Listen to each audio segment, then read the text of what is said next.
좋은 아침입니다. 아침의 하나 뉴스 종합 비타민 아침의 매일경제 김은미입니다. 오늘의 일면 같이 들어가 보실까요? 매일경제입니다. 선 넘은 북러 정부 우크라 무기 지원 검토입니다. 네, 북한과 러시아 선을 넘었다. 어제 저희가 전해드렸었죠. 북러 이 전략적, 이 포괄적 전략 동반자 관계를 맺었다. 그러면서 푸틴이 뭐라고 얘기를 했느냐? 상호 침략받으면 우리 지원할 거다라고 얘기를 했습니다. 여기에 어제 우리 정부 NSC를 열었죠. 그리고 우크라이나에 무기 지원하는 방안을 좀 검토를 하겠다라고 얘기를 했습니다. 굉장히 강경하게 나온 건데 사실 이렇게 나온 이유 그걸 갖고 그냥 선을 넘었다고만 볼 수 있는 거냐라고 생각할 수 있는데 다음 기사 좀 같이 볼까요?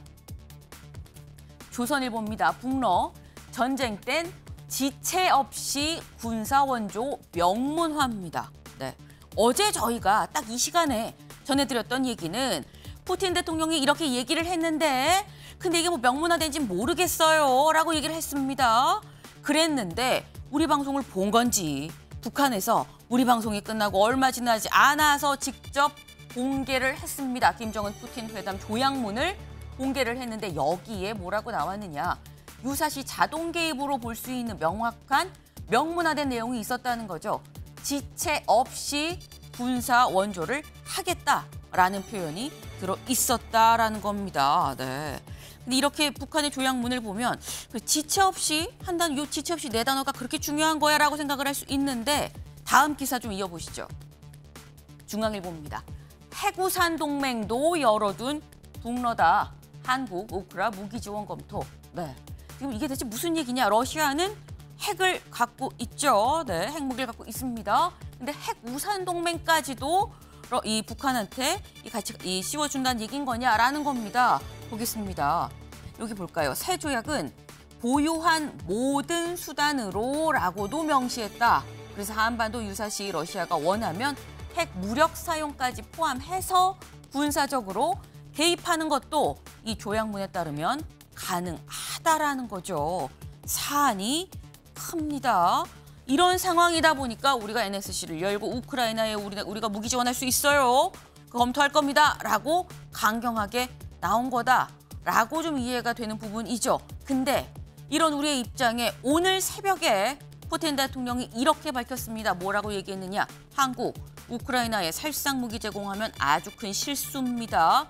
라고 받아쳤습니다. 네, 오고 가고 계속 핑퐁으로 강대강 상황이 되는 것 같다라는 생각이 드네요. 때 아니신 냉전 체제가 정말 코앞에 도래한 느낌입니다. 다음 기사 볼까요? 한국일보입니다. 원희룡, 나경원, 윤상현, 반한동훈 등판, 결선 투표 노린다. 네. 어제 저희 방송 중에 지금 방금 이런 얘기가 나왔어요 라고 말씀드리면서 아니 원희룡 전 장관이 출마한다고 합니다. 라고 말씀을 드렸습니다. 네, 지금 원희룡, 나경원, 윤상현. 네, 그동안 어대한 어차피 대표는 한동훈 아니야 라는 얘기가 있었는데 어대한에 이 원희룡, 나경원, 윤상현 반한동훈 팀이 꾸려지는 거 아니겠느냐. 이렇게 되면 결선 투표가 관건이다라는 얘기가 나옵니다. 이 얘기 잠시 뒤에 대담으로 좀 꼼꼼하게 짚어보겠습니다. 다음 기사 볼까요? 한겨레입니다. 최상병 특검법 오늘 입법 청문회. 네, 어제 이 여당 의원들이 불참한 가운데 법사위에서 소위를 이 최상병 특검법이 통과를 했습니다. 어제 통과하고 오늘 입법 청문회를 연다라는 거죠. 네, 지금 차곡차곡 이제 이 절차를 지금 밟아가고 있는 겁니다. 근데 지금 이 과정에서 오늘 청문회에 누가 나오냐? 이종섭 전 국방부 장관 그리고 박정훈 전 수사단장 등등해서 이제 핵심 인물들이 다 한 자리에 모이는 자리가 될 것이다라는 거죠. 핵심 인물들이 모두 모인 자리에서 어떤 얘기가 나올 것인지가 주목이 됩니다. 다음 기사 볼까요? 국민일보입니다. 폭염 팬데믹 지구 덮쳤다. 네, 어제 더웠죠. 그제도 더웠습니다. 폭염이다라고 얘기를 했는데 우리나라만 더운 게 아니었다라는 거죠. 지금 지구가 덥다라는 겁니다. 지금 불타고 있는 지구가 보이죠. 이걸 보겠습니다. 사우디, 인도 등지에서 수천 명이 숨졌다라는 겁니다. 왜? 너무 더워서. 미국에선 전력 수요가 폭증해서 발전소가 멈췄고요. 이러다 보니까 파리 올림픽 출전 선수들도 조심해야 됩니다. 위험해요라는 경고를 받고 있다라는 겁니다. 네. 지구가 열받은 거죠. 네, 그동안 계속 얘기를 한 게 지구 온난화 이거 대비해야 됩니다. 우리가 미리미리 대비하고 조심해야 됩니다라고 얘기를 했음에도 불구하고 지키지 않았으니까 그 결과가 지금의 열받은 지구의 모습으로 돌아온 거 아니겠느냐라는 얘기가 될 겁니다. 더 이상 지구 온난화가 아니라 지구 이상화다라고 얘기해야 된다라는 얘기까지도 나오고 있네요. 네, 다음 사진 기사 보겠습니다. 네, 여기 위에는 지금 보시면 이 물 웅덩이에요. 여기가 지금 뭐 호수 이런 게 아닙니다. 도로예요. 도로인데 물이 너무 많이 찼죠. 차가 지금 지나가기 약간 힘들어 보일 정도로 물이 많이. 여기가 어디냐? 제주도입니다. 어제 제주도의 한 도로. 근데 여길 좀 볼까요? 네, 여기는 지글지글지글 이글이글 타오르고 있는 네, 지금 이 아스팔트 위에 이 지글지글하는 모습이 보이시나요? 어제 서울 여의대로의 모습입니다. 한쪽은 지글지글 타고요. 한쪽은 물웅덩이가 생길 만큼 비가 오고요. 폭염에 이게 크지도 않은 땅인데 한쪽에선 폭우, 한쪽에서는 폭염이다라는 겁니다. 여름 날씨가 본격적으로 좀 심수를 부리는 거 아니겠느냐라는 얘기가 나오는데 지금 이제 6월이죠. 6월에 무슨 벌써 폭염이야 라는 생각 하셨을 텐데 다음 달은 또 7월입니다. 7월은 더 더울 수 있다라는 얘기가 나옵니다. 기사 하나 더 보죠. 한 달 중 17일이 폭염이다. 악몽의 1994년 더위가 또 오는 거 아니야? 라는 얘기가 나옵니다. 네, 여기서 말하는 한 달이 어떤 달이냐? 7월이에요. 당장 다음 달 한 달 중에 17일이면은 반이 넘죠. 2주가 넘습니다. 2주가 넘게 계속 폭염일 거다라는 전망이 나오고 있습니다. 그러다 보니까 30년 전에 악몽의 1994년 정말 더웠었다고 해요. 근데 이때 이 더위가 또 오는 거냐라는 거죠. 네. 근데 아무래도 장마가 늦게 오기 때문에 이 폭염 더위를 식혀주는 이 장마가 늦게 오니까 더 더울 수밖에 없는 거 아니겠느냐라는 얘기가 나옵니다. 참 더워도 너무 더운 요즘 혹시 요 기사가 도움이 되지 않을까 해서 저희가 요것도 좀 갖고 와봤습니다. 같이 볼까요? 만원 지하철 어디에 타야 시원할까요? 네, 다들 눈길 가는 기사. 네, 정답은 이거라는 거죠. 객실 양쪽 끝이다. 네, 정말 더운데 지하철 에어컨 빵빵하게 틀었다고 해도 타면은 만원 지하철은 더울 수밖에 없습니다. 근데 기왕이면 객실 양쪽 끝으로 가면 그래도 가운데보다는 좀 열기가 덜하다. 그래도 좀 시원한 곳은 양쪽 끝이다라는 생활 팁일 수도 있겠네요. 네, 아침의 매일 경제 뉴스 종합 비타민 언제나처럼 TV로 좀 크게 보시다가요. 궁금한 점 유튜브 댓글로 남겨주시면 같이 좀 얘기를 해보겠습니다. 오늘 함께해 주실 분들 소개합니다. 안녕하세요.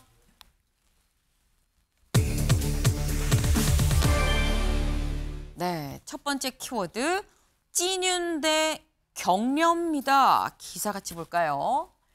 친윤 원희룡도 출마, 어대한의 균열내나입니다. 네, 원희룡 전 장관 출마합니다라고 직접 밝혔습니다. 어제 뭐라고 알렸느냐 같이 볼까요? 저는 지난 총선 패배 이후 대한민국과 당의 미래에 대해 숙고한 결과 지금은 당과 정부가 한마음 한뜻으로 총선을 통해 나타난 민심을 받드는 변화, 개혁을 이뤄내야 한다는 결론을 내렸다. 전당대회 출마를 결심했습니다라고 얘기를 했습니다. 명확하죠. 뭐 생각을 해봅니다 이런 거 아니에요. 전당대회 출마를 결심했습니다라고 선언을 한 겁니다. 네, 아까 사진 다시 한번 가볼까요? 네, 사실 그동안 국민의힘 안에서는 얘기가 뭐라고 나왔었냐? 어대한이다라는 거였어요. 어대한. 왜? 지금 여기 보면 한동훈 전 비대위원장 지금 사무실을 마련했다고 어제 저희가 전해드렸었죠. 거기에 보면 사무실 앞에 화환까지 이렇게 도착하는 이런 여기 보면은 뭐 한동훈 삼촌 항상 응원할게요 화이팅 뭐 이런 지금 이 화환이 도착할 만큼 어대한이다라는 거였었어요. 어차피 이 한동훈 아니냐라는 얘기가 나왔었는데 근데 원희룡 전 장관의 출마를 보고 경향은 제목을 뭐라고 뽑았느냐? 윤영걸 대표님. 균열을 냈다라고 얘기를 했습니다. 동의하십니까? 균열 났다고 보세요? 일단은 뭐 그렇게 될 가능성이 많죠. 그동안에 대통령실에서 개입을 하지 않는다, 전당대회에. 네. 웨이트 앤 씨라고 그랬어요. 두고 보자, 네. 기다려 보자, 지켜보자 이랬는데 어제 원희룡 전 장관이 네. 출마 선언한 거 보고 네. 아, 이건 나이키 왜 캐치프레이즈 Just do it, just do it 한번 해봐. 네. 이건 안 되겠다. 내가 개입해야겠다. 아마 대통령실에 저는 한동훈 전 비대위원장이 어대한 어차피 대표는 한동훈이다. 이거를 지켜보지 않겠다. 네. 저는 이 뜻이 많이 개입된 걸로 봐요. 그러다 보니까 앞으로 전당대회 이제 한 달 정도 남았잖아요. 네. 그러면 한동훈 비대위원장이 지금은 1등이지만 아무래도 친윤 세력이 좀 공격을 해서 좀 지지율을 낮추려고 하지 않겠어요? 네. 그리고 또 그 원희룡 장관이 네. 대통령실 지원을 얻는다면은 뭔가 또 움직임이 또 있다고 봐야죠. 그래서 앞으로 뭐 신선한 전당대회에 어떻게 보면 열기도 오르고 흥행도 성공은 하리라고 보지만 네. 또 하나 걱정되는 부분은 좀 내분, 이전 투구, 내부의 갈등 이게 좀 더 좀 극대화되지 않겠느냐 이런 걱정과 희망을 좀 같이 보는 어제 출마 선언이었습니다. 네. 지금 윤 대표님은 아무래도 이 원희룡 전 장관이 나온 건 대통령실이 원하는 후보로서 출마한 거 아니겠느냐라는 그 말씀을 하셔서 이렇기 때문에 또 약간 이전 투구 양상도 비춰지는 거 아닐까라는 우려도 있다라고 말씀을 주셨는데, 네. 지금 어쨌거나 균열이 있을 가능성이 좀 있죠라고 말씀을 하셨죠. 근데 이렇게 어대한의 균열을 낸 이 원희룡 전 장관, 그럼 원희룡 전 장관과 한동훈 전 비대위원장의 사이가 안 좋으냐? 또 그건 아닙니다. 저희가 그동안 봤었던 두 사람의 사이는 썩 나쁘지 않았거든요. 그 모습까지 보고 오실까요? 잘 알던 일이고요. 장관하면서 워낙 같이 일을 했기 때문에 네. 또 워낙 제가 전부터 존경해오던 분이어서 제가 많은 도움을 받고 있습니다. 사석에서는 형님 동생 하시나요? 그러기도 하고 안 하기도 하고 그렇습니다. 저보다 나이 차이가 좀 많이 나니까요. 예. 같이 일하면서 정을 나누고 신뢰하게 됐습니다. 아, 예. 나 이거 사줘요. 예. 돈이 없어 지금. 2만 원어치. 아니. 나 이것도 사줘요. 예. 이것도 다시 나한테 돌아가네. 일단 넣어주셔. 이거 좋아해? 어이 그럼. 나는 너무 사랑해. 하나 더. 자 이걸로. 네. 보니까 지금 이 총선 전에 이 총선 있기 전에 그 선거 운동 기간 동안인 걸로 보여요. 근데 이때 어땠느냐? 아, 나 돈 없어. 나 닭똥집 좀 사줘요. 이게 반말로 할 만큼 나 좋아해요? 나 엄청 좋아해. 하나 더 넣어. 막 옆에서 그러죠. 그만큼 좀 가까운 사이다라는 거예요. 근데 그러면 성재준 위원님. 돈 없다고 닭똥집 사달라고 할 정도면 굉장히 친한 사이인 건데 이렇게 친한 사이에서 원 전 장관은 어제 출마 선언하기 전에 한동훈 전 비대위원장한테 연락을 했을까라는 의문이 들 수 있습니다. 근데 아까 전에 저 자료화면 같은 경우는 2월 달이잖아요. 네. 2월 달이면 거의 뭐 20년 전이라고 봐야죠. 여의도에서 같은 경우는 뭐 한두 달은 거의 뭐 아예 의미가 없을 정도로 긴 세월이기 때문에 네. 사실상 지금 상태에서 원 전 장관과 한 전 위원장 두 사람의 관계가 어떠냐라고 한다면 사적으로는 썩 그렇게 좋은 관계는 아닐 것 같습니다. 어제의 친구가 오늘의 적이 될 수도 있고 제가 봤을 땐 두 분은 지금 상태로서는 경쟁자라고 보는 게 맞겠죠. 당연히 그렇기 때문에 이번에 원 전 장관이 출마 의사를 밝히는 과정에서도 한 전 위원장 측과의 교류는 거의 없었을 거라고 보는 게 맞을 것 같고요. 사실 이제 벌써 지금 얘기가 나오는 게 지난번에 5월 10일 날 한창 이제 그 한 전 위원장이 막 공세를 받고 이렇게 좀 코너로 몰리고 있었을 때 네. 깜짝 주말에 이제 그 두 분이 만났던 게 공개가 되지 않았습니까? 근데 그거에 대한 이제 또 비하인드 스토리도 계속해서 좀 스멀스멀 나오는 것 같은데 원 전 위원장 측에서는 자기들이 그거를 먼저 공개한 게 아니라 네. 한 전 위원장 측에서 공개했다 이런 얘기까지도 지금 나오고 있습니다. 네. 그것뿐만 아니라 실제로 그 현장에서 원 전 장관이 한 전 위원장한테 내가 이제 전당대회에 나가겠다라고 출마 의사도 밝혔다라는 얘기도 지금 나오고 있거든요. 그런데 그 자리에서 이제 한 전 위원장한테 원희룡 장관이 그러면 좀 킹메이커 역할을 해달라라고 요청까지도 했는데 별로 대답이 없었다. 이런 얘기까지도 지금 공개가 되고 있단 말이에요. 네. 왜 하필 이런 얘기가 지금 공개가 되고 지금 이제 언론을 통해서 스멀스멀 나올까? 네. 원희룡 전 장관이 이제 출마 선언을 하지 않았습니까? 네. 그렇기 때문에 본격적으로 뭔가 한 전 위원장과 거리두기뿐만 아니라 약간의 이제 견제의 맥락 속에서 이루어지는 것 같고 또 그런 차원에서 한 전 위원장 측에서도 윤석열 대통령과 통화했다라는 사실을 어제 또 전격적으로 공개하는 것도 그런 맥락에서 우리가 볼 수 있을 것 같습니다. 네. 지금 송재준 의원님 말씀처럼 한동훈 전 비대위원장의 뭐 어대한이 확실해진 상황에서 원희룡 전 장관이 출마 선언을 하면서 다시 주목받는 게 지난달 12일이었었나요? 두 사람이 한 식당에서 만나는 게 목격이 됐다라는 얘기가 막 왕왕 올라왔었어요. 목격담이죠, 일명. 목격담. 그때 뭐라고 올라왔었냐? 이겁니다. 도곡동 땡땡땡에 원희룡이랑 같이 들어왔대. 본 사람 되게 많대. 이런 글이 올라왔었어요. 그래서 같이 이른바 딤섬집 만두집에 같이 이 밥을 먹으러 왔다. 본 사람도 되게 많다더라라는 얘기가 이때 나왔었죠. 근데 그때 나왔었던 얘기는 두 사람 만나서 대체 무슨 얘기한 거래? 그랬었습니다. 무슨 얘기한 건지. 근데 그때는 글쎄 윤 대통령이랑 만나서 밥 먹으라고 그런 얘기했나? 이런 얘기가 좀 있었어요. 근데 최창렬 교수님, 지금 성재준 의원님 말씀은 그때 만나서 전당대회 나 나갈 건데 좀 도와줄래? 이런 얘기를 했었던 거 아니겠느냐라는 거거든요. 가능성 어떻게 보십니까? 그 당시 그런 얘기가 그렇게 많이 나왔을 것 같지도 않고 그 여러 가지 얘기가 있었죠. 지난번에 이제 한동훈 위원장이 대통령과의 오찬을 거절하고 이런 얘기들. 네. 그래서 한동훈 위원장과 이제 용산의 관계가 완전히 틀어졌다. 그래서 원희룡 장관이 그런 부분들에 대해서 뭔가 중개 역할을 하는 게 아니냐 이런 얘기도 있었어요. 그러니까 네. 두 사람 사이에 어떤 얘기가 있었는지 모르겠는데 이미 이제 그건 과거입니다. 지금 말씀하신 것처럼 이제 이 원희룡 전 장관은 이제 친윤 내 어떤 조직표로 활용하려 할 거고 한동훈 위원장은 반윤은 아니겠습니다만 대통령과 통화한 것도 그래서 공개한 것 같은데 네. 아무래도 대통령실과 이제 각을 세우는 각을 세운다 차별화한다 이런 게 중요한 건 아니겠습니다만 아무튼 기존의 당정 관계와는 좀 다른 모습을 가지고 승부를 할 거예요. 그리고 일단 국민의힘의 당원들은 다음에 누가 과연 정권 재창출에 중요한 도구가 될 수 있느냐라는 관점을 볼 거예요. 아마 그렇다면 한동훈 전 위원장이 좀 유리하긴 한데 지금 나경원 의원도 나오고 윤상현 의원도 나오고 이런단 말이에요. 네. 그럼 이제 이 결선 투표가 변수이기 때문에 과연 1차 투표에서 한동훈 전 위원장이 어대한처럼 50% 넘느냐 이게 변수. 예, 1차에서 결선 투표를 가느냐 안 가느냐가 이제 변수가 될 수가 있죠. 한 달 동안에 아마 지금 원희룡 전 장관과 한동훈 전 비대위원장의 그 메시지가 전혀 다를 거예요. 겹치는 부분이 있다 하더라도 완전하게 용산과 각을 세우지 않을 겁니다. 한동훈 전 위원장이. 그럼에도 불구하고 두 사람의 이 지지 배경이 다른 상태로 와버렸어요. 지금 현재 한동훈과 원희룡 두 사람이. 제가 봐서는 그래서 한동훈과 원희룡은 아마 상당히 다른 입장에서 이 전대를 진행하지 않을까라고 생각을 합니다. 네. 지금 공통적으로 하시는 말씀이 전에는 닭똥집 서로 사주고 입에 먹여주고 친할 수 닭똥집 짜내서 먹고 친할 수 있지만 어제의 동지도 오늘의 적이 될 수 있는 거다. 지금 현재 스탠스는 두 사람은 확실한 경쟁자다.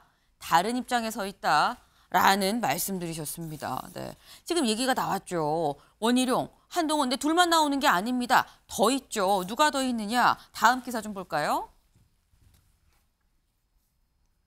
네. 이어 당권 레이스 시동, 한동훈, 나경원, 원희룡, 윤상현 4파전이 될 걸로 보인다라는 겁니다. 네. 일단 한동훈 전 비대위원장은 나 23일 오후 2시에 기자회견 할 거야라고 이미 얘기를 했습니다. 나경원 의원은 아직이고 원희룡 전 장관은 어제 얘기를 했었죠. 그리고 윤상현 의원은 공공연하게 나갈 겁니다 얘기를 했고 어제 본인 지역구 시장에서 얘기를 하긴 했었어요. 그래서 이렇게 4파전으로 확정이 좀 되는 거 아니겠느냐라는 건데 여기 나온 이 윤상현 의원도 윤상현 의원도 원희룡 전 장관이 나올 거라고는 예상을 못했던 것 같습니다. 왜? 이런 얘기를 했거든요. 직접 들어보실까요? 그거는 모르겠습니다. 근데 며칠 전만 해도 안 나온다고 저한테 그랬더랍니다.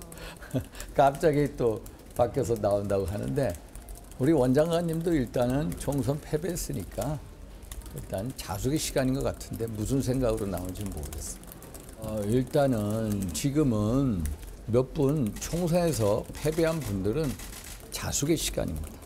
사실 어떤 전당대회를 통해서 어떤 정치 일정의 징검다리식으로 이용해서는 안 된다.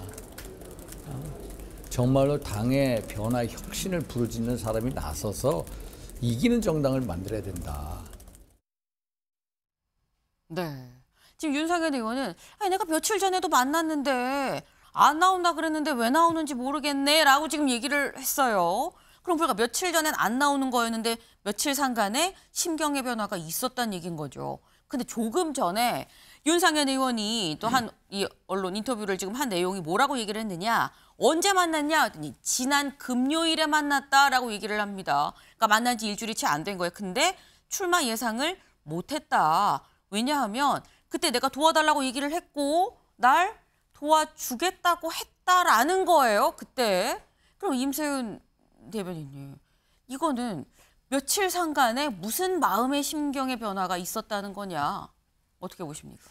그 마음의 신경의 변화라기보다는 그 대통령의 의중이 좀 실리지 않았나라는 추측이 드는 거죠. 그러니까 원래는 이제 한동훈 장관이 굉장히 유력했지만 또 어대한이라는 이야기가 나올 만큼 더 이제 유리한 태세로 가고 나왔던 이제 윤상현 의원이라던가 나경원 의원님이 붙었을 때 이제 과반을 한동훈 장관이 넘을 수 있을 거라는 뭔가 추측이 들어간 것 같아요. 그러다 보니 이제 대통령실에서는 이준석 대표의 말로는 그러니까 당권을 뭐 뽀개고 해체우는 것 그것이 이제 대통령실의 특기다라고 했지 않겠습니까? 그러다 보니 이제 한동훈 장관은 되면 안 된다고 생각을 하셨는지 안 했는지 모르겠지만 본인이 그래도 조금 믿을 수 있는 그동안 양평고속도로 건 관련해서 함께 동지였던 원희룡 장관이 그래도 믿을 수 있는 사람을 판단한 것 같아요.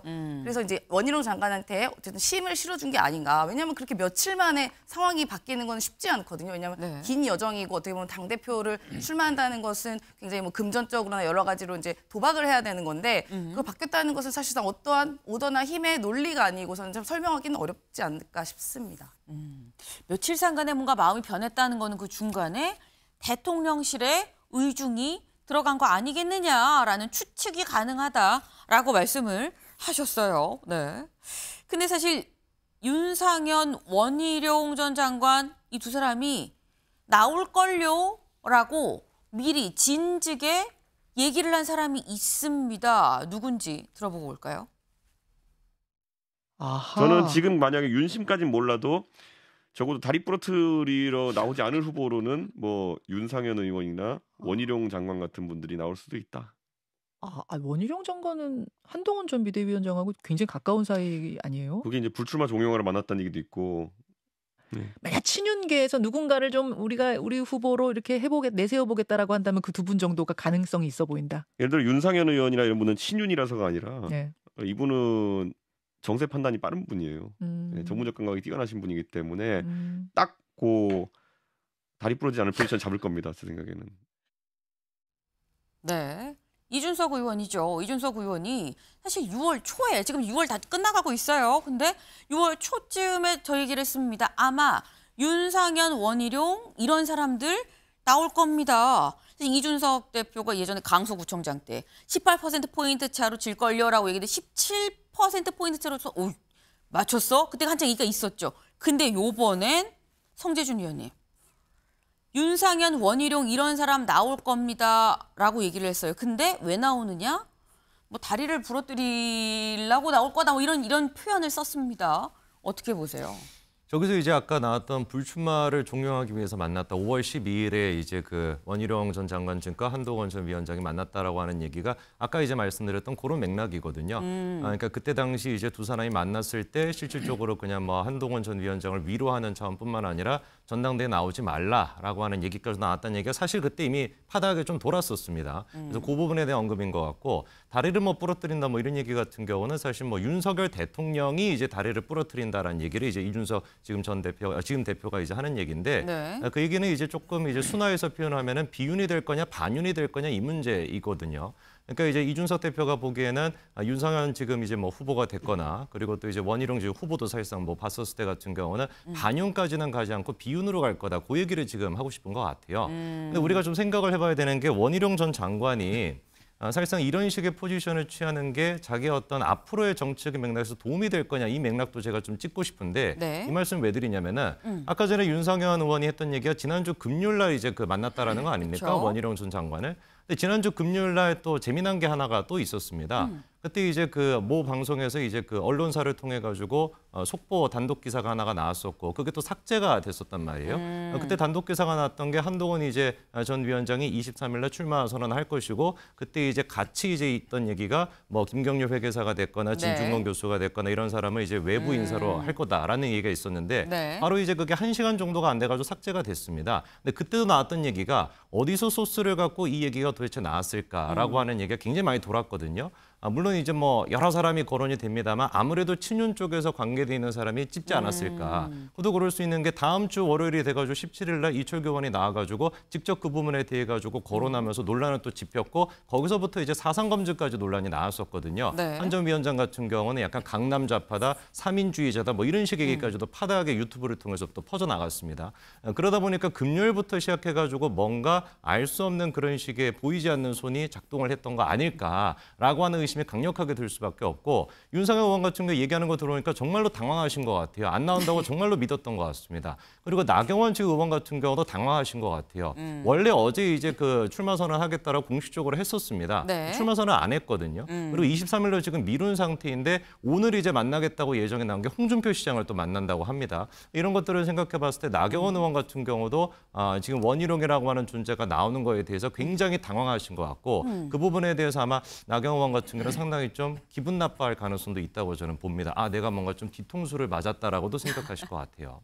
네. 사실 그동안 나경원 의원의 경우에는 나는 개파에 줄 선 사람이 아니다. 나는 친윤도 아니고 반윤도 아니고 나는 내 길을 가는 것뿐이다라고 얘기를 했었죠. 하지만 이렇게 얘기를 하는 건 결국 친윤표를 받겠다는 거 아니야라는 해석이 뒤에 붙긴 붙었었는데 여기에 이른바 찐윤이라는 얘기가 붙는 원희룡 전 장관이 출마를 선언을 했습니다. 다음 기사 볼까요? 출사표 던진 찐윤 원희룡, 한동훈, 윤과 통화, 격려 들었다라는 겁니다. 네, 지금 찐윤 원희룡이 등장하자 한동훈 전 비대위원장 뭐라고 얘기를 했느냐?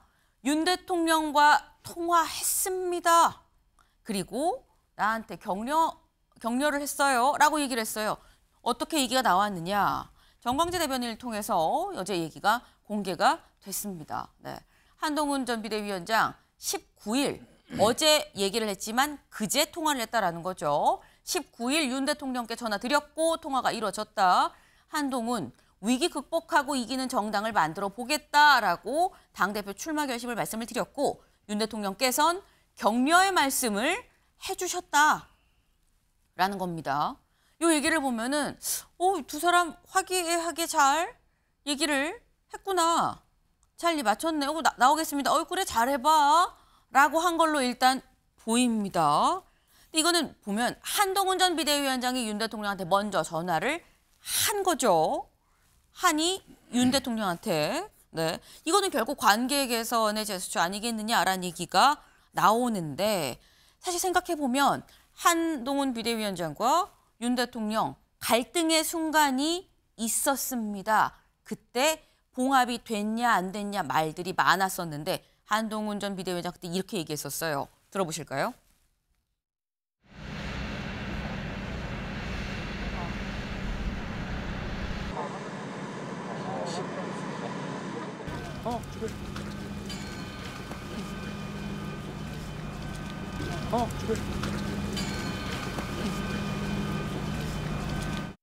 저는 대통령에 대해서 깊은 존중과 신뢰의 마음을 가지고 있고요. 그게 변함이 전혀 없습니다. 대통령도 그렇고 저도 그렇고 민생을 챙기고 국민과 이 나라를 잘 되게 하겠다는 생각이 갖고 그거 하나로 여기까지 온 것이거든요.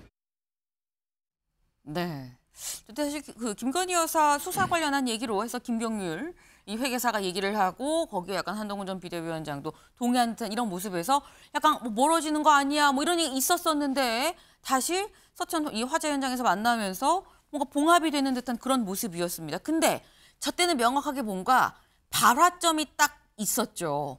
근데 지금의 상황은 뭔가 서서히 멀어진 약간 그런 상황이긴 합니다. 근데 그렇다고 한다면 임세은 위원님, 서서히 멀어진 지금 상황에서 전화해서 다시 저 나가요. 잘해봐 격려.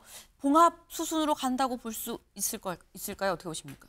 오랜 선후배 관계잖아요. 네. 검사 생활하면서 그리고 20년 두 분이라고 얘기를 했죠. 네. 그리고 불과 이제 선거 전만 해도 두 분이 굉장히 가까워 오히려 찐윤의 한동훈 장관이었으니 두 분 간에 여러 가지 우리가 알지 못하는 관계들은 분명히 있을 건데요. 당연히 이제 한동훈 장관은 어떻게 선배에 대한 존중 대통령 어쨌든 집권 여당의 대통령으로서 당연히 전화를 드리는 것이 이제 수순인데 그럼 거기서 대통령이 당연히 뭐 잘해봐라 하고 격려하지 거기서 망해라라고 뭐 저주를 품진 않지 않겠습니까? 그러니까 정말 형식적인 거다라고 저는 생각 들고 아까 초반에 이제 말씀하셨지만 이게 지금 대통령실에서는 웨이트 앤 씨라고 얘기하셨잖아요. 두고 보자라고 얘기하시는 건데 이 두고 보자라는 맥락이 어떻게 보면은 두고 봅시다일 수도 있는 것이고 또 우리가 상황에 따라서는 두고 보자 이런 거일 수도 있지 않을까라고 저는 그렇게 판단이 됩니다. 아니 그러면 전화를 했는데 너 나오지 마라고 하겠냐. 형식적인 멘트였을 거다 격려라는 게 그렇게 말씀을 하셨어요. 사실 지금 통화를 했다는 내용이 한동훈 전 비대위원장 쪽을 통해서만 공개가 됐기 때문에 기자들이 대통령실 쪽에도 취재를 했겠죠. 근데 대통령실 입장은 뭐였었냐? 같이 볼까요? 한동훈 측이 통화 사실을 공지한 것과 관련해 문의해온 바도 없다. 우리한테 이걸 뭐 공개합니다. 어쩐다 얘기를 한 적이 없었다라는 거죠. 다만 통화한 사실 자체는 부인하지 않았습니다. 통화를 한 건 맞아요. 근데 우리랑 상의하고 공개한 게 아니야. 그쪽에서 약간 이런 뉘앙스입니다. 근데 이걸 보면 사실 최창일 교수님, 이 뉘앙스가 뭐 이렇게 썩 흔쾌한 느낌은 잘 안 들어요. 거기다가 한동훈 전 비대위원장이 19일 날 통화를 했거든요. 근데 원희룡 전 장관이 20일 아침에 출마 선언을 했습니다. 근데 그렇다고 한다면 용산에선 정말 한동훈 전 비대위원장의 출마를 격려한다고 볼 수 있는 거냐라는 얘기가 나올 수 있어요. 격려하지 않을 거예요. 어차피 한동훈 위원장과 한동훈과 용산은 어차피 가는 길이 달라요 지금. 무슨 뭐 선후배 관계 20년 그런 건 개인적인 문제고 사인 간의 관계는 그렇겠죠. 사람 간의 관계라는 게 뭐 정치적인 이유로 해서 완전히 끊길 수도 없는 거니까. 대신 한동훈 위원장이 사는 길은 아무튼 용산과는 다른 관계를 설정하는 걸 겁니다 아마. 지금까지의 당정 관계. 아까 저 화면 보셨잖아요. 저게 단순한 선후배 관계의 모습이 아니잖아요. 그래 하고 툭 치는 게 이런 모습들이 과거 우리가 아는 대통령실, 과거 이제 청와대죠. 청와대와 집권당의 대표와의 관계는 저렇지 않았어요. 물론 완전하게 수평적 관계는 아니라 하더라도 매주 주례회동도 했었고 제가 옛날에 이용구 신한국당 대표를 모신 적이 있어요. 보좌관을 한 적이 있었는데 개인적으로. 그게 주례회동을 했었어요. 주례회동을. 김영삼 대통령과 이용구 당대표가 국무총리 출신이었죠. 그때가. 저렇게 90도 인사를 하고 대통령이 이렇게 치고 이런 관계는 아니란 말이에요. 물론 모든 관계가 다 같을 수는 없고 같을 필요도 없겠습니다만 저런 것보다는 총선 기간에 노출됐던 일들이 있잖아요. 아까 화면에 자세히 설명이 된 것처럼 김건희 여사 문제도 그랬고 이종섭 전 장관 문제도 그랬고 말이죠. 황상무 전 수석 얘기도 그렇고 저런 부분들 때문에 총선에서 졌다는 게 일반적인 분석이잖아요. 지금. 그러니까 그런 부분을 돌파해야 되는 거예요. 결국은. 그럼에도 불구하고 대통령실과 마냥 각을 세울 수는 없죠. 집권 여당이 게다가 임기가 3년 남은 정권인데 이른바 살아있는 권력인데 그래서 아마 원희룡 장관이 출마 안 했으면 저는 안 했을 수 있어요. 가정은 필요 없습니다. 아까 지적을 그렇게 하셨잖아요. 19일 날 통화를 했는데 어제 원희룡 장관이 나온다고 그러니까 이제 얘기가 됐다, 공개가 됐다 이런 얘기인데 아무튼 원 장관은 분명한 거는 친윤의 어떤 그 동력이 작용할 겁니다. 친윤의 조직표도 작용할 것이고 작동될 것이고 한동훈 전 위원장이 이걸 얼마나 돌파하냐의 문제인데 마냥 용산과 각을 세우는 건 당원들이 바라지 않을 거예요. 그렇다고 당원들은 또 정권 재창출을 바라기 때문에 원희룡 전 장관 같은 스탠스도 바라지 않을 거라고요. 그런 의미에서 한동훈 전 장관이 전화를 했을 겁니다. 아마 원희룡 전 장관이 나온다고 하니까 전화를 해서 최소한도 완전히 적대적 관계는 막아놓고 그런 다음에 자신의 길을 가겠다는 의미로 아마 전화를 했고 공지를 한 게 아니냐 이렇게 생각이 됩니다. 지금 한동훈 전 비대위원장과 윤 대통령 쪽에 가는 길이 다르다라고 표현을 하셨어요. 다만 적대적인 관계까지는 가지 않도록 하기 위해서 전화로 얘기를 한 거 아니겠느냐라는 건데 사실 이 관련해서 나온 보도 중에 이런 단독 보도가 있었습니다. 이제 한 언론사의 단독 보도가 뭐가 있었냐면 한동훈 전 비대위원장뿐만이 아니라 나경원, 원희룡, 윤상현 의원도 다 윤 대통령한테 저 출마합니다라고 연락을 했다는 보도가 있었어요. 그리고 여기에 대해서 윤 대통령이 국익을 위해 일해 주십시오라고 얘기를 했다라는 겁니다. 그러면 윤영걸 대표님. 네. 그럼 사실 원희룡 전 장관을 대통령실에서 뭐 친윤을 비롯한 뭐 대통령실에서 나가라라고 뭐 이렇게 등을 떠밀었다라던가 그런 시각이면 나경원, 윤상현 의원도 연락을 했다 하고 그래 열심히 해봐라고 했다는 거 아닙니까? 어떻게 해석해야 돼요, 이거? 저는 뭐 당연히 전화를 하는 게 맞다고 봐요. 당연히 하는 게 맞다. 오히려 대통령 그 휴대폰 번호도 알고 있거든요. 그 대통령이 그거 전화 피하는 사람이 아니고 격려해 주는 거죠. 네. 문재인 대통령 때 총리 오래 하신 분이 매일 혼나던 밑에 부하가 있었어요. 네. 저 다른 자리로 가게 됐습니다. 인사하니까 네. 거기서나 가서나마 잘해 그랬대요. 그럴 정도로 어떻게 보면 나갈 때까지 혼났냐 했는데 네. 그런 거는 드문 사례고 대부분은 거기 가서 잘해라. 격려 꼭 이겼으면 좋겠다. 뭐 이렇게 하는데 지금 뭐 대통령의 속마음은 여태까지는 무심했는데 네. 지금은 무심이 아니라 상당히 나경원 의원 쪽에 좀 기대를 하다가 지금 보니까 나경원 의원은 좀 비윤이 이쪽으로 좀 흘러가잖아요. 네. 뭐 나이 연대에 대해서 강한 부정하고 나를 무시하는 거다 하니까 오히려 대통령실에서는 나경원 의원 카드하고 원희룡 카드를 같이 좀 내밀어가지고 좀 경쟁적으로 좀 해봐라. 네. 그래서 한동훈 전 비대위원장 이 1차 투표에서 50%가 안 나오면은 네. 몰표를 해가지고 뒤집을 수 있겠다. 저는 그 상당한 원희룡 저 후보가 저는 나오면은 가능성은 상당히 높아지지 않겠느냐. 지금 국민들은 대통령에 대해서 지난번에 총선 때 화가 많이 났었거든요. 지금까지도 화가 났어요. 네. 그 대통령 지지율이 굉장히 안 좋잖아요. 20-30%에.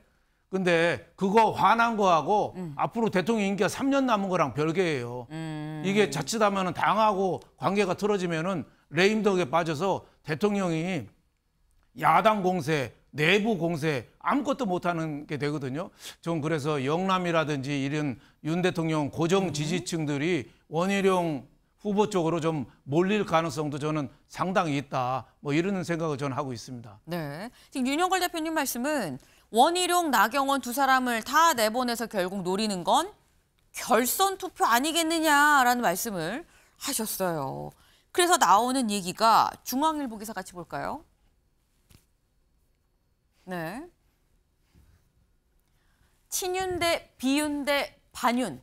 판 커진 여당 전대 결선 투표가 나. 네. 판이 커졌습니다. 확실히 거물들이 다 지금 들어왔죠. 약간 뭐 미니 대선 아니야. 거의 뭐 대선 경선 같은 느낌이다라는 얘기도 지금 나옵니다. 그런 상황에서 결국은 수가 많으면 파이가 쪼개질 수밖에 없겠죠. 그럼 결선 투표로 1차 투표에서 과반을 못할 수도 있는 거 아니겠느냐. 한동훈 전 비대위원장이. 이런 얘기가 지금 나오고 있습니다. 근데 이 얘기는 사실 아까 잠깐 말씀하셨습니다만 나경원, 원희룡 둘 다 한 팀으로 보고 한이냐 아니냐로 봤을 때 결선으로 갈 수 있다라는 거죠. 근데 좀 여기는 친윤, 비윤, 반윤 셋으로 지금 나눴어요. 근데 이걸 보면 성재준 의원님 어떻게 보십니까? 결선 투표 갈까요, 안 갈까요? 저는 근데 좀 전략 미스라고 보는데요. 정무적 네. 판단이 좀 잘못됐다라고 판단을 일단 합니다. 근데 일단 그 전에 저희가 생각해봐야 하는 게 유승민 지금 전 의원 같은 경우는 입장을 안 밝혔어요. 네. 유승민 전 의원이 어떻게 할지도 굉장히 중요한 변수가 될 거라고 봅니다. 왜냐하면 유승민 전 의원 같은 경우는 누가 보든지 간에 반윤 인사인데 만약에 유승민 전 의원이 공식적으로 출마 선언하게 된다면 그때 같은 경우는 한 전 위원장의 표를 좀 분산시킬 수가 있겠죠. 근데 거꾸로 또 유승민 전 의원이 그러면 내가 한동훈한테 힘을 실어주겠다. 윤석열 대통령을 견제하기 위해서 힘을 실어주겠다고 목소리를 내게 된다면 한동훈을 위해서 그것도 또 한동훈한테 마이너스가 될 겁니다. 당 내부적으로 유승민의 반감이 너무 크다 보니까. 네. 그래서 앞으로 유승민 전 의원이 어떤 식의 입장을 보일지가 중요해 보이는데 제가 볼 때는 아마 불출마를 하면서 아무 입장을 안 보일 가능성이 높다고 보고요. 그리고 이제 나경원 지금 이제 의원과 원희룡 전 장관의 케이스를 생각을 해봤을 때 네. 나경원 지금 의원 같은 경우는 그 포지션 자체를 처음부터 좀 잘못 잡으셨어요.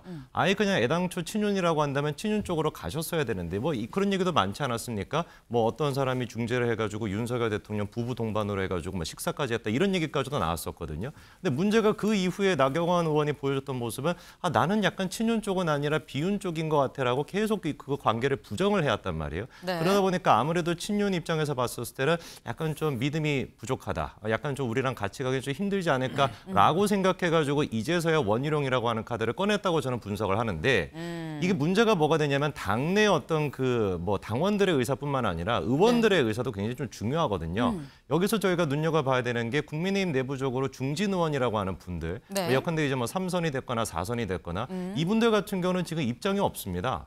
전당대회가 사실상 지금 이제 뭐 본격화가 되고 있는 상황임에도 불구하고 네. 구체적으로 누구를 지지하겠다 이런 식의 입장 표명이 거의 없는 상태거든요. 바꿔서 생각해 봤을 때는 눈치를 보는 거죠. 그러다 보니까 원래 당 내부적으로 의원들 중심에서 가장 큰 세력을 형성하는 거는 나경원 의원이라는 평가가 큰데 아무래도 원희룡 전 장관 같은 경우는 원외 인사라고 하는 느낌이 좀 강하거든요. 그래서 그런 것들을 생각해 봤을 때 오히려 표가 분산되는 거는 친윤 쪽의 표가 분산될 가능성도 있다. 그렇기 때문에 한동훈 전 위원장 입장에서 봤을 때는 어떤 당원들의 지금 어떤 민심 그리고 또 국민적인 민심 이런 걸 생각해 봤을 때 여전히 제가 봤을 때는 과반을 할 가능성도 있다고 봅니다.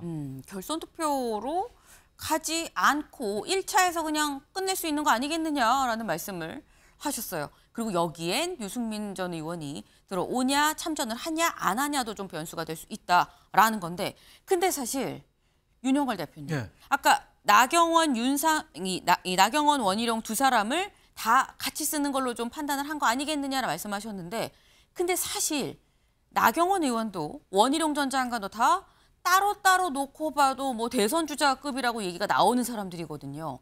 근데 두 카드를 한꺼번에 쓰면 둘 중에 하나는 결국 버려질 수밖에 없는 카드가 되는 겁니다. 근데 그걸 알면서도 두 사람 다 힘 합쳐서 그럼 나오겠다라고 얘기를 했겠느냐라는 의문도 들어요. 그러니까 제가 보기에는 나경원 의원의 좀 좌고 우면을 좀 너무 오래 하잖아요. 지금도 어제도 뭐 얘기 며칠 전에도 얘기했지만 결전의 때가 차오르고 있다. 너무 시간을 끌잖아요. 그리고 또 나는 친국민, 친대한민국이다. 어디 편도 아니라고 자꾸 얘기하니까 네. 제가 보기에는 대통령실에서 기다리지 못한 거 아닌가.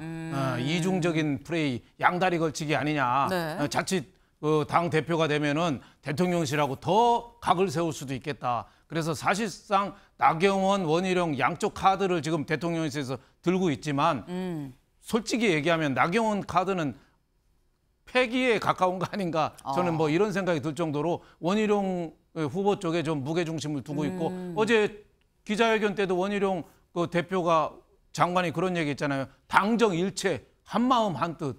그러니까 한동훈 전 비대위원장은 건강한 당정 관계를 얘기했는데 네. 원희룡 장관은 한마음 한뜻 당정 일체를 얘기했어요. 그러니까 어떻게 보면은 대통령실에는 꼭 맞는 게 아닌가 이렇게 생각이 들고 대통령이 역대 대통령 보면은 누구를 도와주지는 못해도 누가 못하게 막는 데는 탁월한 힘이 있습니다. 네.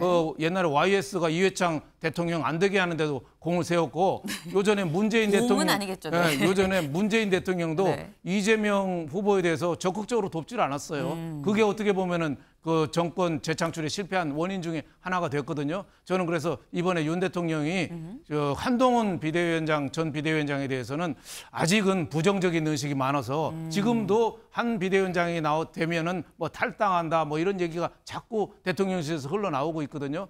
대통령의 본심은 저는 나타났다 이렇게 보고 기생충 대사 이런 게 있잖아요. 아들아 다 계획이 있었구나 너한테. 지금 대통령실은 계획은 원희룡 후보 쪽으로 좀 모는 그런 쪽으로 좀 계획이 저는 작동하고 있는 거다 이렇게 보고 있습니다.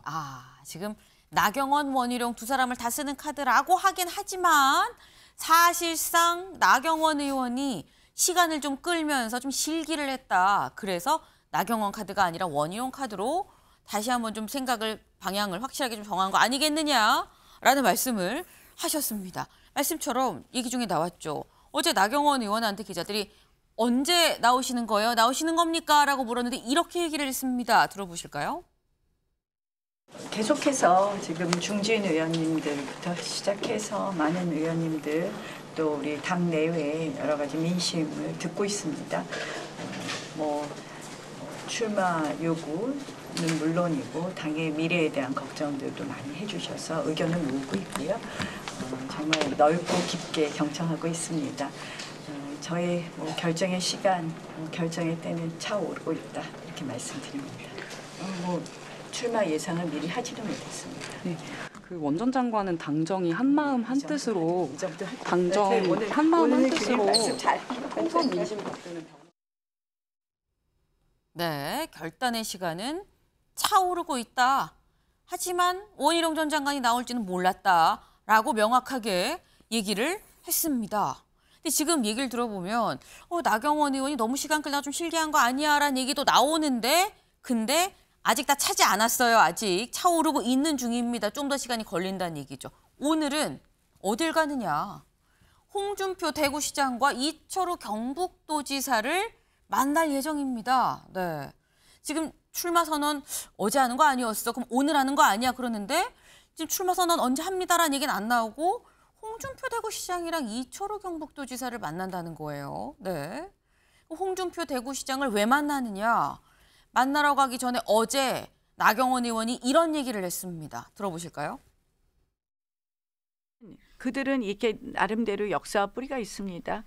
당에 이런 사안이 있을 때 이해찬 전 당대표를 모시고 거기에 의견을 듣고 이렇게 합니다. 예.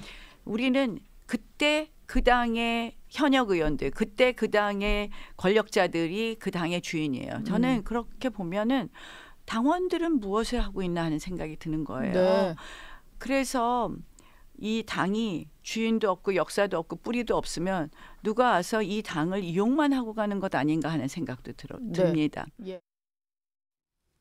네, 이 당이 뿌리도 없고 역사도 없고 누가 와서 이 당 이용만 하고 가는 거 아니야라는 생각이 든다라고 얘기를 했죠. 나경원 의원이. 근데 이 얘기 어디서 들어본 것 같은데 비슷한 얘기를 그동안 홍준표 시장이 했었죠. 네, 지난 4월에 한동훈이 들어와 대권놀이하며 정치 아이돌로 착각해서 셀카 찍다 말아먹었다라는 얘기를 하기도 했었고요. 지난달에 서울에서 한 토론회에서 와서 우리 당에 전사가 없다. 국회의원을 아르바이트로 한다. 유명세 얻으면은 영입이 돼서 아르바이트하는 당이 됐다. 위에서 센 놈 하나 데려와 놀고 가는 자리가 됐다. 지금 나경원 의원이 한 얘기와 결을 상당히 지금 같이 합니다. 근데 이걸 보면 사실 한켠에서는 나경원 의원 입장에서는 뒤통수 맞았다라고 말씀을 하셨는데 최창렬 교수님. 그럼 나경원 의원은 뒤통수를 받고 뭐야 나 미는 거 아니었어라고 생각을 하고 안 나올 수도 있는 건데 지금 수순을 보면 나온다고 출마 선언을 할 것 같아요. 나경원 의원이 만만치 않을 거예요. 나경원 의원은 지금 아주 입장이 애매해지긴 했어요. 스탠스를 본인이 네. 친윤도 아니고 그렇다고 완전 비윤이라고 하기도 좀 애매해요. 물론 비윤의 입장을 계속 밝혔죠. 최근에는. 그러니까 전혀 친윤이라고 볼 수는 없어요. 지금 이 상황은 이제 그런 상황인데 대구를 가는 이유는 지금 홍준표 시장 만나고 이철우 지사 만난 이유가 대구의 TK의 전통적인 보수층 표를 이제 공략하겠다라는 거거든요. 그게 의미가 있을 거야. 나경원 의원의 인지도라는 건 워낙 높으니까 사실 한동훈 전 장관은 초선도 아니잖아요. 장관하다가 국민의힘이 워낙 지리멸렬하니까 이제 투입돼가지고 여기까지 온 겁니다. 나경원이나 원희룡 이런 분들은 어쨌든 당에 상당한 뿌리가 있잖아요. 원희룡 장관도 삼선 의원에다가 제주도지사 출신이고 원희룡 장관이. 지금 이제 나경원 의원도 5선이란 말이에요. 지금 5선이고 인지도도 있고 나름대로 의미가 있기 때문에 저는 그 비윤표가 좀 갈라질 것 같아요. 결국은 이제 한동훈과 이제 나경원에서 표가 갈라질 거고 또 상당수의 친윤표도 갈 거라고 봅니다. 좀 나경원 의원에게 표가. 그렇기 때문에 나경원 의원이 상당한 득표력을 보일 거예요. 조직표가 있기 때문에. 원희룡 장관은 어쨌든 대통령실의 지원을 받는 걸로 다 아니까 그게 인식이 다 되겠죠. 당원들에게. 그러니까 친윤표가 또 갈라질 거죠. 그러니까 비윤표도 지금 한동훈과 나경원 사이에 갈라질 거고 친윤표도 나경원과 원희룡이 또 갈라질 거예요. 다시 말하면 대단히 애매한 나경원이지만 친윤표도 갖고 오고 비윤표도 갖고 올 수 있을 거라 이런 얘기예요. 그렇게 되면은 상당한 득표력을 보일 것이고 원희룡 장관도 마찬가지예요. 그래서 제가 볼 때 결선 투표까지 갈 가능성이 대단히 높아 보여요. 저 현재까지는. 네. 근데 이제 한동훈 전 위원장이 어떻게 잘 이제 이 한 달 동안 레이스를 잘 끌고 가냐에 따라 달라지겠죠. 네. 뭐 다른 주자들도 마찬가지예요. 한 달이면 굉장히 긴 기간입니다. 다른 기간도 아니고 전대 기간, 전당대회 기간 한 달은 어마어마하게 긴 기간이거든요. 엄청나게 많은 변수가 있을 거예요, 여기 지금. 그리고 한 달 내내 또 우리 방송이나 언론이 이걸 보도할 거고 말이죠. 뭐 예측하느라고 한 달 내내 이제 예측들이 바뀌고 막 이러겠죠. 그래서 이번 전당대회가 국민으로서는 상당히 흥행에 성공할 수가 있다. 예측하기 대단히 어려워요. 근데 그러면 요걸 여쭤볼게요. 네.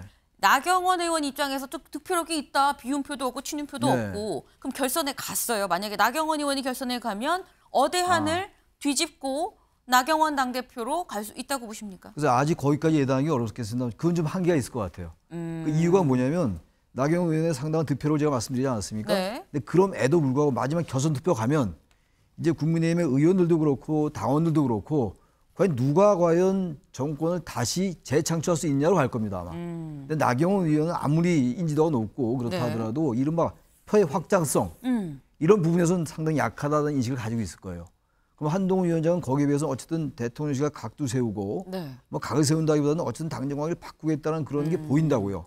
어쨌든 총선 기간 중에 갈등을 빚었으니까 나경원 의원은 갈등을 빚었다 하더라도 작년에 갈등을 스스로 빚은 게 아니죠. 그쪽에서 배제한 거였죠. 네. 대통령실도 약간 다르다고요. 한동훈과 나경원의 그 관계가 그 이제 대통령실과 멀어진 관계가 좀 달라요.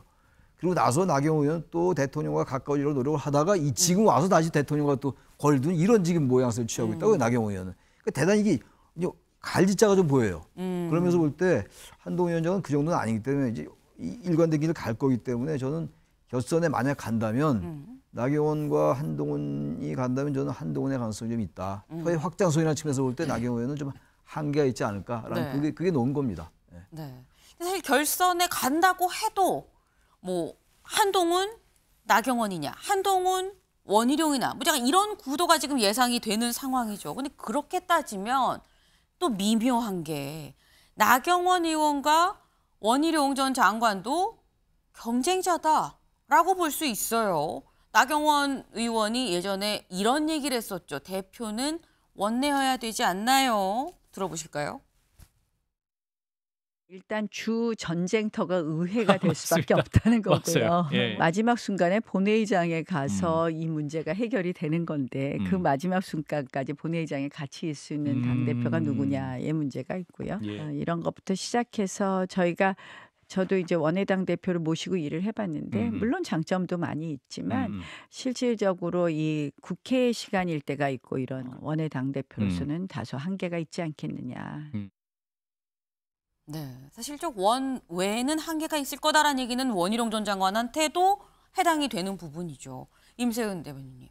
사실 이 결선으로 간다 그러면 한 명은 떨어지는 거거든요. 그러니까 지금 셋만 놓고 만약에 본다고 한다면 그러면 여기서 떨어지면은 다 대선 주자급이라고 얘기가 되는 사람들인데 떨어지는 사람 입장에서는 굉장히 이른바 스크래치가 크게 날 수 있습니다. 다음 뭐 대선에 뭐 나갈 수 있을까라는 얘기가 나올 수도 있어요. 근데 그런 입장이라고 하면은 나경원, 원희룡 두 사람도 본인 커리어를 생각하면 또 쉽게 난 나가요라고 마냥 얘기할 수는 없는 사안 아닌가라는 생각도 들거든요. 저는 그래서 그 지점이 지금 나경원 의원이 아직까지 출마를 정확하게 하겠다라는 얘기 안 하고 그냥 뭐 차오르겠다라는 애매한 표현을 한 거라고 생각합니다. 네. 그러니까 그동안의 나경원 의원의 그 역사를 보면 사실 과거가 이제 미래를 말해주잖아요. 그러니까 너무나도 본인과 모순된 점도 많고 본인이 특별한 그 색깔을 드러내지 않아서 당대표로서 약간 부족한 거 아니냐라는 여러 가지 모습을 보였습니다. 일단은 말씀드린 것처럼 원외는 어렵다고 했었지만 본인이 원외이었던 시절에 이준석 그 당시에 그 후보랑 붙었을 때 졌어요. 그래서 그때 한번 사실 그 본인의 이름 그 명성과 다르게 좀 약간의 망신을 좀 당했었고요.